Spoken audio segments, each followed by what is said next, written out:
और बढ़ेंगे अगली खबर की ओर, जहां राष्ट्रीय पहलवान राखी आमरण अनशन पर बैठी पति और ससुराल पर अकेले छोड़ने का आरोप लगाया है। 9 जुलाई को उनका सामाजिक रीति रिवाज से विवाह हुआ था। पति ने तलाक की अर्जी दी थी, राखी ने सहमति नहीं दी और साथ ही गाजियाबाद कलेक्ट्रेट के बाहर राष्ट्रीय स्तर की पहलवान राखी आमरण अनशन पर बैठ गई है।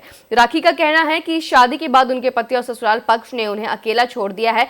पति ने तलाक की अर्जी दी, जबकि राखी की ओर से ऐसा कोई कदम नहीं उठाया गया है। राखी ने 9 जुलाई 2024 को भुवनेश शर्मा से प्रेम विवाह किया था। राखी ने बताया कि उन्होंने अब तक 12 से अधिक राज्य और राष्ट्रीय स्तर के पदक जीते हैं, लेकिन जीवन के इस कठिन मोड़ पर उन्हें न्याय नहीं मिल रहा। इसी के विरोध में वह आमरण अनशन पर बैठी हैं।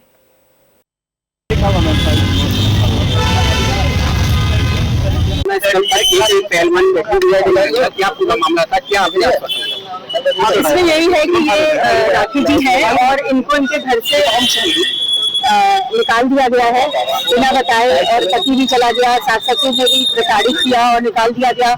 उसके बाद इनका कहना ये है कि ये पुलिस स्टेशन कविनगर पुलिस थाने गई और वहाँ पे इनके प्रार्थना पत्र स्वीकार नहीं करा गया, इनके धक्के मारे गए और पुलिस ने उस जहाँ पे ये उनके घर के बाहर बैठी थी वहाँ से उठा के इन्हें भेज दिया गया। तो इसलिए ये कलेक्ट्रेट के सामने ये अपना धरना प्रदर्शन कर रही हैं। इनकी मांग कोई ज्यादा नहीं है, इनका मांग सिर्फ इतनी है कि भाई मेरे पति से और हस्बैंड से और सास ससुर के सामने आमना सामना कराया जाए। अगर इनकी कोई गलती है तो उसे माना जाए। जब शादी होती है, लव मैरिज होती है, तो भाई थोड़ा बेनिफिट ऑफ डाउट तो शादी में दिया जाता है। शादी कोई ऐसा तो है नहीं गुड्डे गुड़िया की चीज है, अब निकाला, अब रखा, फेंक दिया, ये बात तो गलत है ही। तो इसे बच्ची को न्याय मिलना चाहिए। अभी आपने क्या आश्वासन दिया है? अब हमारा यही है कि इनको बोला है कि आप एक प्रार्थना पत्र दीजिए, क्योंकि अभी पुलिस थाने में पुलिस कर्मियों से बात हुई तो उन्होंने कहा कि अभी तक इसका कोई भी लेटर नहीं आया है, जिसकी वजह से हम आगे इसे संज्ञान में लेकर। मैडम बताया जा रहा है कि काउंसलिंग हुई थी महिला थाने के अंदर, एक बार वो आए थे, नहीं इससे मना कर